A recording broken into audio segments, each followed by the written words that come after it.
دوستو، آج دنیا کی سیاست میں ایک بڑا موڑ اس وقت آیا جب ڈونلڈ ٹرمپ نے امریکہ اور ایران کے درمیان ہونے والی ڈیل پر دستخط کر دیے۔ G7 سمٹ کے دوران ایک صحافی نے ٹرمپ سے سوال کیا کہ وہ امریکی عوام کو کیسے قائل کریں گے کہ یہ معاہدہ ان کی وکٹری، اچیومنٹ اور لیڈرشپ کی کامیابی ہے، لیکن ٹرمپ اس سوال کا واضح جواب نہ دے سکے۔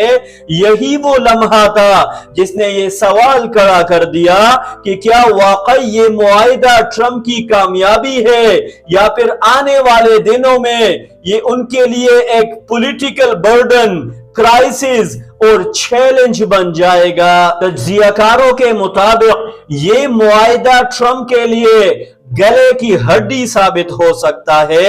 حقیقت یہ ہے کہ ماضی کے کئی امریکی صدور ایران کے ساتھ براہ راست تصادم سے گریز کرتے رہے، کیونکہ انہیں معلوم تھا کہ یہ ایسی جنگ سے امریکہ کو کوئی واضح بینیفٹ، اسٹریٹجی اور ایڈوانٹیج حاصل نہیں ہوگا۔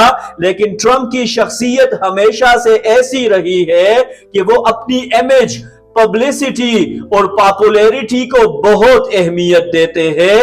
جب مختلف حلقوں اور لابیز کی جانب سے انہیں حوصلہ ملا تو وہ ایک ایسے راستے پر چل پڑے جس کے نتائج کا مکمل اندازہ شاید خود انہیں بھی نہیں تھا۔ اب جب یہ معاہدہ ہو چکا ہے تو سوال یہ ہے کہ اس کے بعد کیا ہوگا۔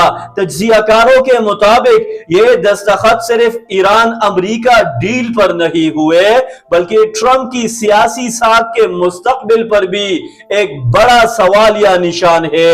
دوسری طرف اسرائیلی وزیر اعظم نیتن یاہو کے لیے بھی یہ صورتحال آسان نہیں۔ ان کی حکومت اور ان کے حامی حلقے خطے میں ایک مختلف پلان، ویژن اور ایجنڈا رکھتے تھے، لیکن جب زمینی حقائق تبدیل ہوئے اور امریکہ نے اپنا رخ بدلا تو اسرائیل کے اندر سے بھی مختلف آوازیں سامنے آنے لگی۔ یہی وجہ ہے کہ اب وہاں کی سیاست میں بھی ایک نئی ڈیبیٹ، پریشر اور انسرٹینٹی پیدا ہو رہی ہے۔ پاکستان کے تناظر میں دیکھا جائے تو اس ڈیل کے اثرات یہاں بھی محسوس کیے جائیں گے۔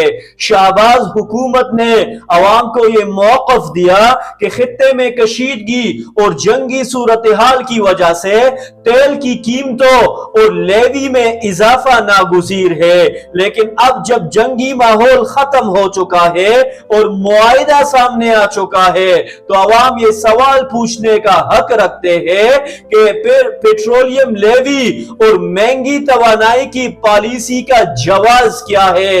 عوام پہلے ہی انفلیشن، ٹیکسیشن اور اکنامک پریشر کا شکار ہے، اس لیے اب حکومت کے لیے ان فیصلوں کا دفاع کرنا پہلے سے زیادہ مشکل ہوگا۔ اسی وجہ سے ہم دیکھ رہے ہیں کہ مختلف سیاسی اور صحافتی حلقوں سے تنقیدی آوازیں بلند ہو رہی ہے۔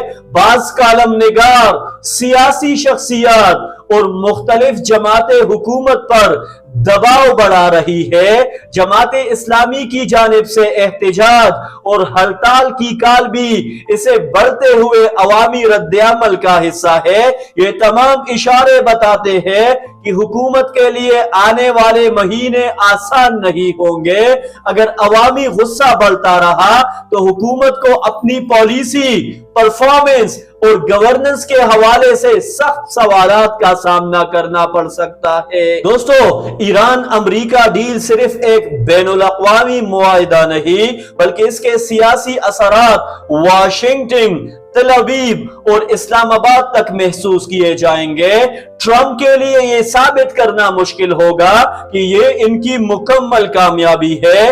نیتن یاہو کو اپنی سیاسی پوزیشن بچانے کا چیلنج درپیش ہوگا، جبکہ پاکستان میں حکومت کو عوام کو یہ سمجھانا ہوگا کہ مہنگائی اور پیٹرولیم لیوی کے فیصلے کیوں برقرار ہے۔